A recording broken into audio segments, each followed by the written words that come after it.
मरने के बाद रूह कैसे तड़पती रहती है। रसूलुल्लाह सल्लल्लाहु अलैहि वसल्लम ने फरमाया, मैयत पर सबसे ज़्यादा सख्त हालत बिस्मिल्लाहिर्रहमानिर्रहीम। इंसान अपनी ज़िंदगी में बहुत से काम महज अपनी लज़्ज़त या ख्वाहिश को पूरा करने के लिए करता है, जिसकी वजह से या तो इसका पैसा बर्बाद होता है या सेहत बर्बाद होती है। मौत को याद रखने वाले की ख्वाहिशात कम होती हैं। इसके बारे में नबी पाक सल्लल्लाहु अलैहि वसल्लम ने फरमाया, लज़्ज़तों को ख़त्म करने वाली मौत को कसरत से याद करो। बारगाह रिसालत में अर्ज़ की गई, कौन सा मोमिन ज़्यादा अक्लमंद है। इरशाद फरमाया, मौत को कसरत से याद करने और मौत के बाद के लिए अच्छी तैयारी करने वाले यही लोग ज़्यादा समझदार हैं। इब्न माजा। हर शख्स की जितनी ज़िंदगी मुकर्रर है, इसमें ना तो ज़्यादती हो सकती है ना कमी।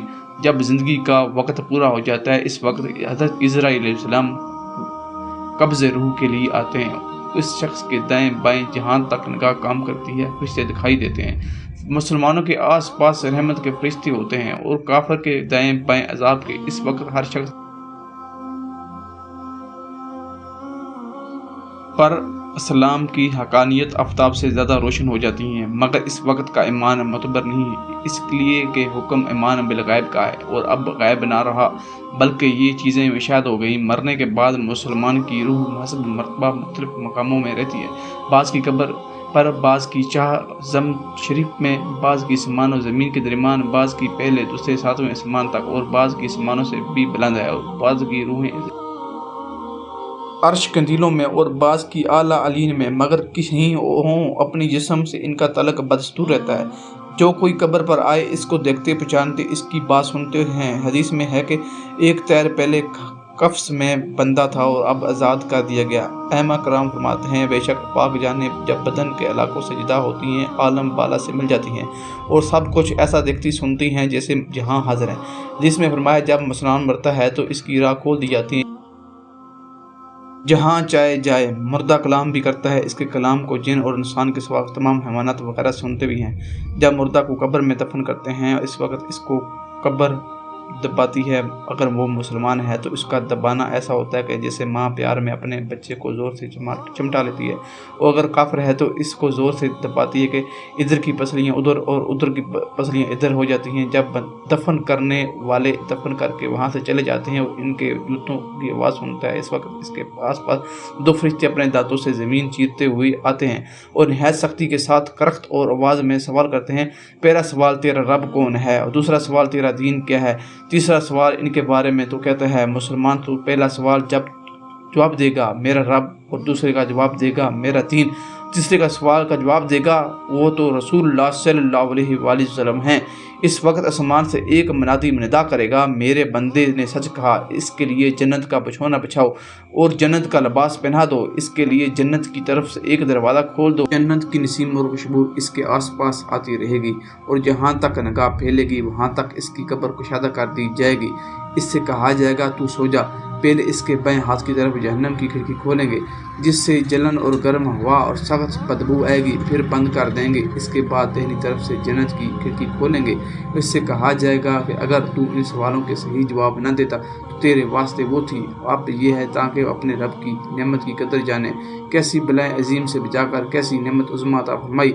अगर मुर्दा मुनकर है तो सब सवालों के जवाब में ये कहेगा, अफसोस मुझे तो कुछ मालूम नहीं, मैं लोगों को कहते सुनता था, खुद भी कहता था। इस वक्त एक पुकारने वाला आसमान से पुकारेगा कि ये झूठा है, इसके लिए आग का बिछौना बिछाओ और आग का लिबास पहना दो और जहन्नम की तरफ एक दरवाज़ा खोल दो। इसकी गर्मी और लिपट इसको पहुंचेगी और इस पर अजाब देने के लिए दो फरिश्ते मुकर्रर होंगे जो अंधे और बहरे होंगे। इनके साथ लोहे का गर्ज होगा कि पहाड़ पर अगर मारा जाए तो खाक हो जाएगा। इससे हथौड़े से इसको मारते रहेंगे, सांप और बिच्छू इस अजाब पहुँचाते रहेंगे। अमाल अपनी मुनासिब शक्ल पर मुश्किल होकर कुत्ता या भेड़िया शक्ल के लिए बनकर आएंगे और नेकों के अमाल हसना मकबूल महबूब सूरत में मुश्किल होकर अंस देंगे। नबी करम सल्लल्लाहु अलैहि वसल्लम ने मौत को ऐसे याद करो कि उनके वो गुनाहों को ज़ैल करती है और दुनिया से बेरौबती पैदा करती है। सैयदना हसन बसरी रहमतुल्लाह अलैहि फरमाते हैं, जिसने मौत की याद दिल में बसा ली तो दुनिया की सारी मुसीबतें इस पर आसान हो जाती हैं। एक खतून ने उम्मुल मोमिनीन हज़रत आयशा सिद्दीक़ा रज़ी अल्लाह तआला अन्हा की बारगाह में दिल की सख्ती की शिकायत की तो आपने फरमाया, मौत को कसरत से याद करो, दिल नरम हो जाएगा। नाज़रीन, हुज़ूर सल्लल्लाहु अलैहि वसल्लम ने फरमाया, मौत के बाद रूह कैसे पुकारती है? मौत को सबसे ज़्यादा दर्द कब होता है? मरने के बाद का मंजर कैसा होता है? जानिए इस वीडियो में। हज़रत ज़ैद से रिवायत है कि नबी करीम सल्लल्लाहु अलैहि वसल्लम ने फरमाया कि मैयत पर सबसे ज़्यादा सख्त हालत इस वक्त होती है जबकि गुस्ल देने वाला इसको नहलाने के लिए आता है। इसकी उंगली से अंगूठी उतारता है, जिस्म से लिबास उतारता है, सर से मामा जुदा करता है। इसकी रूह बेचैन होकर फरियाद करती है, जिसकी आवाज़ जिन उनसे के सिवा सब सुनते हैं, और कहती है कि ए नहलाने वाले, तुझको खुदा की कसम मेरे कपड़े बहुत नरमी से उतारो, क्योंकि मुल्कल मौत के पंजे की तकलीफ से मुझे पूरी तौर पर अभी आराम नहीं मिला। फिर जब इसको तख्ते पर हटाकर इस पर पानी डाला जाता है तो रूह चलाती है, ए नहलाने वाले, खुदा के वास्ते मेरे जिस्म को कुव्वत से हाथ न लगा, क्यों न कि वो जान कहीं की सख्ती से जख्मी और चूर चूर हो रहा है। फिर जब नहलाकर इसको कफन पहनाते हैं, पाँव की तरफ से बांध देते हैं, तो रूह कहती है, ए गुस्ल देने वाले, खुदा के लिए अभी सर की तरफ से मेरे कफन में गिरा न लगाना। मेरी बीवी बच्चे और तमाम रिश्तेदार दुनिया में आखिरी बार मेरी सूरत देख लें, क्यों न कि आज मैं इनसे बिछड़ रहा हूँ और अब क़यामत तक मेरी सूरत नहीं देखेंगे। फिर जब इसका जनाजा तैयार करके घर से बाहर निकाला जाता है तो रूह करती है, ए जनाजा उठाने वाले, खुदा के वास्ते अभी जल्दी न करना, ताकि मैं अपने बाल बच्चों और अजीज़ कारब से रुखसत हो लूँ। ए जनाजा उठाने वालों, मैं अपनी औलाद को आज यतीम और बीवी को बेवा छोड़ते जाता हूँ, खुदा के लिए मेरे बाद इनको तकलीफ न देना। मैं अपना घर और मालो स्वभाव दूसरों के लिए छोड़े जाता हूँ, अब यहाँ कभी वापस न आऊँगा और क़यामत तक किसी की सूरत न देखूँगा। फिर जब जनाजा उठाकर चलते हैं तो मैयत कहती, ए मेरे भाइयों, मैंने आज तक जो कुछ माल और स्वभाव जमा किया था वो सिर्फ वारसों के लिए था।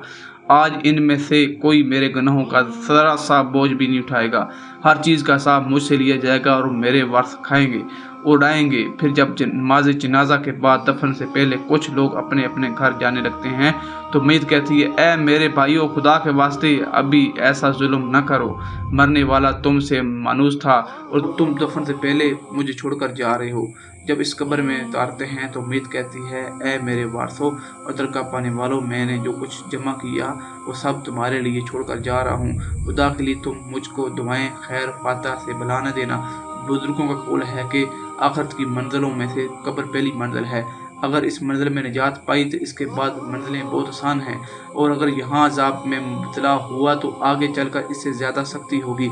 हदीस शरीफ में है कि मुर्दा कब्र में ऐसा है जिसे कोई शख्स पानी में डूब रहा हो और मदद के लिए फरियाद करता है। मुर्दा हर वक्त अपने माँ बाप, भाई बहन या औलाद और दोस्त वगैरह अपने पसमानदगान से दुआएं खैर और फातह का मुंतज़र रहता है। जब इसके पसमानदगान की तरफ से कोई तोहफा सवाब में पहुंचता है तो इसके लिए तमाम दुनिया और जो कुछ दुनिया में है इसे महबूब और महबूब होता है। अल्लाह ताला इसके रिश्तेदारों की दुआ खैर के सवाब को कब्रिस्तान वालों पर पहाड़ों के बराबर दाखिल फरमाता है। मौत एक दरवाज़ा है जिसमें सब लोग ने दाखिल होना है। हज़रत उस्मान रज़ी अल्लाह तआला अन्हु जब किसी कब्र पर जाते तो इतना रोते कि इनकी दाढ़ी आंसू से तर हो जाती।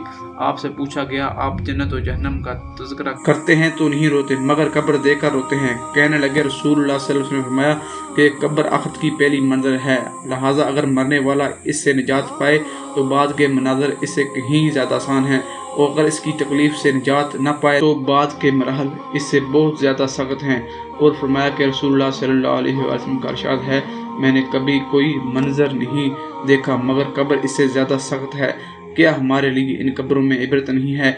देखिए, मालदार, फ़कीर, ताकतवर और कमज़ोर दुनिया में लूटने की ख्वाहिश रखते हैं, माल जमा करने और महल बनाने के लिए नहीं, बल्कि इसलिए काश हमें एक नमाज पढ़ने की मोहलत मिल जाए, काश हमें एक दफ़ा सुबहानल्लाह कहने की फुर्सत दे दी जाए, लेकिन अब नामुमकिन है। अब अमाल नामे लपेट दिए गए हैं, रूह जिस्म से निकाल ली गई है, ज़िंदगी की मोहलत ख़त्म है। अब हर मैयत अपने अमल की मरहूम होकर कब्र में पड़ी है। एक हाजतमंद हज़रत उस्मान गनी रज़ी अल्लाह तआला अन्हु के दरवाज़े पर ग़ुरूब आफ्ताब के बाद आया। अभी इसने दस्तक न दी थी कि हज़रत उस्मान गनी रज़ी अल्लाह तआला अन्हु की आवाज़ इसके कानों में पड़ी। वो अपने अहलिया से शिकायत कर रहे थे कि چراغ کی بتی موٹی ہے جو تیل زیادہ استعمال کرنے کا سبب بن رہی ہے۔ حاجت مند نے جو سنا تھا وہ سوچتا ہی رہ گیا، وہ ایسے شخص سے حاجت پوری کرنے کی کیا توقع کرے جو تیل کے مول سے زیادہ خرچ پر اپنی بیوی سرزنش کر رہا ہے۔ اس نے ارادہ کیا کہ حاجت بیان کر کے دیکھوں، شاید میری کچھ امداد کر ہی دیں۔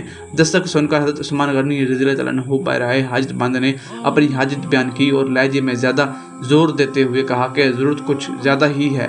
حضرت عثمان غنی رضی اللہ تعالیٰ عنہ نے اس شخص کو ہاتھ تھاما بستی سے باہر لے گئے جہاں آپ کا سامان تجارت بڑی تعداد میں رکھا ہوا تھا۔